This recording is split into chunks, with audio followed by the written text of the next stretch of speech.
में प्रवेश करते हैं। बोलो भागवत भगवान की जय हो। हर हर महादेव। कल आप सुन रहे थे कि देवऋषि नारद जी ने श्रीमद् भागवत कथा का आयोजन कराया।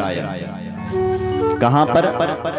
हरिद्वार में। और सनकादिक ऋषियों ने हरि के द्वार में श्रीमद् भागवत कथा का शुभारंभ किया। किसके लिए? भक्ति, ज्ञान और वैराग्य के लिए।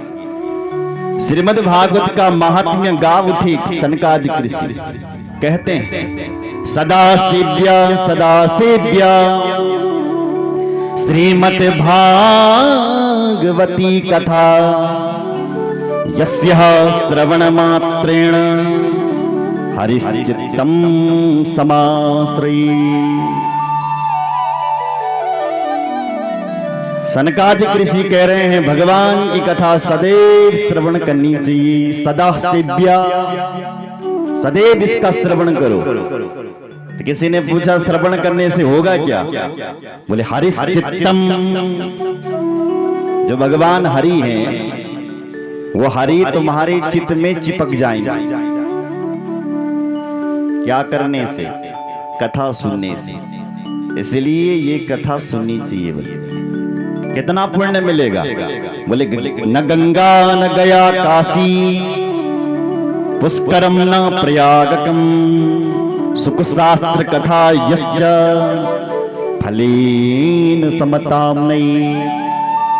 कहते हैं जो कभी ना गंगा जी में स्नान करने गया हो, जिसने कभी काशी विश्वनाथ का दर्शन न किया हो, जिसने पुष्कर में कभी ब्रह्मा जी का दर्शन न किया हो, ऐसा व्यक्ति भी यदि सुख शास्त्र कथा यस्या, अगर वो सुख शास्त्र को सुन लेता है, श्रीमद् भागवत की कथा को सुन लेता है, तो फलेन समताम नहीं, सारा फल मिल जाता है उसको। गंगा स्नान का, पुष्कर जाने का, तीर्थों में जाने का। इसलिए ये कथा सदैव श्रवण करनी चाहिए। बोलो भागवत भगवान की। दुर्लभेव कथा लोके श्रीमद् भागवतोद्भवा कोटि जन्म समुत्थेन पुण्येनेव तु लभ्यते। दुर्लभेव कथा लोके, वैसे तो ये कथा बड़ी दुर्लभ है, मिलती नहीं। अच्छा मिल भी जाए तो समझ में नहीं आती है,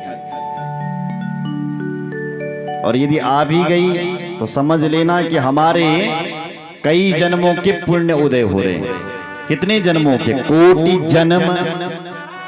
कोटि यानी करोड़, करोड़ों जन्मों के पुण्य उदय हो गए। इसलिए हमारे गांव में श्रीमद् भागवत की कथा हो गई है। बोलो जय श्री राम। ये महिमा सनकादिक ऋषि बता रहे। जो व्यक्ति, इधर देखो, बोलो जय श्री राम। जो व्यक्ति बोले मनुष्य का चोल धारण करके भी, मनुष्य का शरीर धारण करके भी इस कथा को नहीं सुनता ना, वो व्यक्ति मुर्दे के समान है। मुर्दा जानते हो? मुर्दे के समान। जो व्यक्ति मनुष्य का चोला धारण करके भी श्रीमद् भागवत की कथा में आचमन नहीं करता है, वो व्यक्ति चांडाल के समान है। जो भागवत की कथा को नहीं सुनता है मनुष्य का चोला धारण करके भी, ऐसा व्यक्ति खर के समान है। खर यानी गधा। सुन रहे हो? आजन्म मात्रमपि येन सठेन किंचिन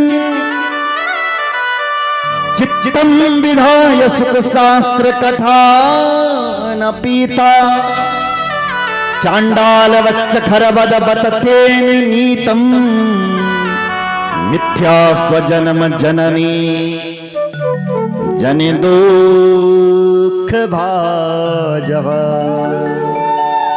अरे जो व्यक्ति भागवत की कथा में आचमन नहीं करता है मनुष्य का चोला धारण करके, ऐसे व्यक्ति ने तो केवल अपनी मां को प्रसूति की पीड़ा ही दी है। ये भागवत का श्लोक कह रहा है, ऐसे व्यक्ति ने अपनी मां का सौंदर्य बिगाड़ा है जन्म लेकर के। जिसने इस भागवत की कथा को नहीं सुना है, सुन रहे हो,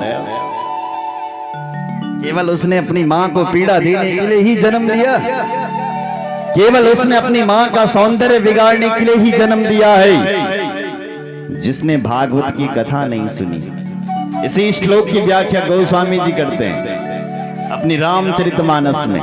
पुत्रवती युवती जग सोई, रघुपति भगति जासु सुत हो। रघुपति भगति जासु सुत हो, रघुपति भगति जासु सुत होई।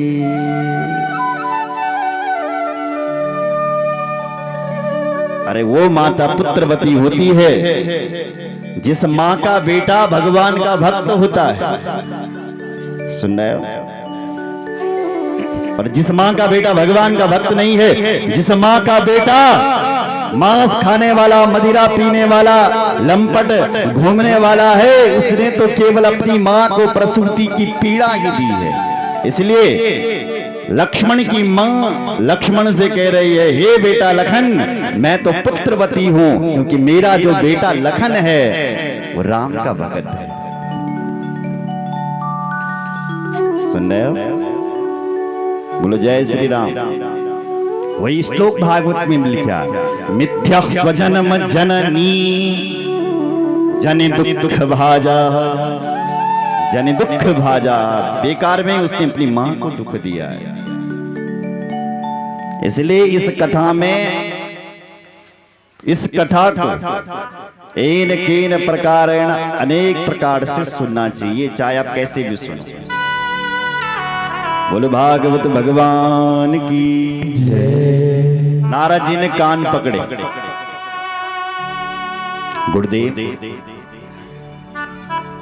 आप ये क्या क्या कह रहे हैं